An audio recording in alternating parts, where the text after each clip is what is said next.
InsureTech Connect has been around now for 4 years. This is the 4th year of it. We started with 1,500 people attending in 2016.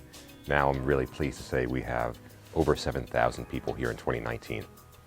We have over 60 countries represented, and we're really proud of that because insurance and InsureTech, they're both a global phenomenon.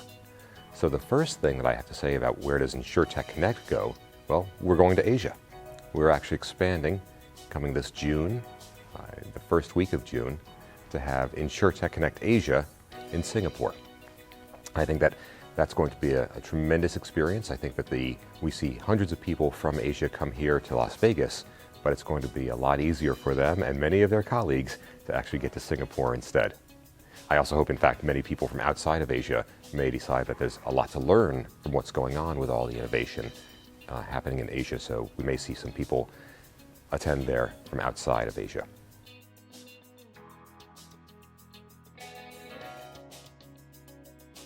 So it's a really interesting question, a really big question. Where does InsureTech go? Right? Where is the innovation going to come from? Where is it happening? And look, it's tough to actually make a prediction about the future. There's a great Danish proverb that it's hard to make predictions, especially when you're trying to predict the future. But that said, I think there are some areas that you can kind of point to and understand this is where the world's going. I think APIs, right, the kind of software glue that connects different systems, I think we're seeing the APIification of insurance. And that opens up all sorts of possibilities, particularly areas like embedded insurance, where a life insurance product, for instance, can be offered as part of someone else's product experience. I think that's really powerful. Machine learning, AI, of course, those are going to have an impact, especially when paired with big data. Right? Big data alone really actually tough to unlock the promise of it. Machine intelligence without big data, well, not sure that it really knows what to do. But you put those two things together and it unlocks something really interesting for the future.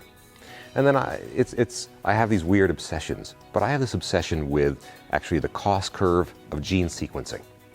I find that it's just really interesting to see what's happened. It's a lot like Moore's law on the cost of a transistor, but even faster. The cost of doing a person's genome is falling at a really exponential rate. So I can kind of predict that, I don't know, it's 4 or 5, maybe it's 6 years from now, but it's in that time frame. The cost of sequencing a single person's gene will be $1, less than the cup of coffee. Well, what does that mean? I think that means a lot for insurance. I think that once everyone just about has their gene sequenced, because after all, if it's less than the cost of a cup of coffee, they probably will.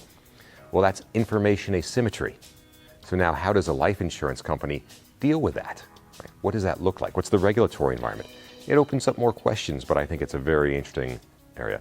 It opens up the possibility of a company offering a person's gene sequence for free in exchange for now starting to open a quid pro quo, a conversation, an exchange of data with an insurance company. So these are a few of the things where I think while it's still hard to predict the future, we can start to look through the crystal ball a bit.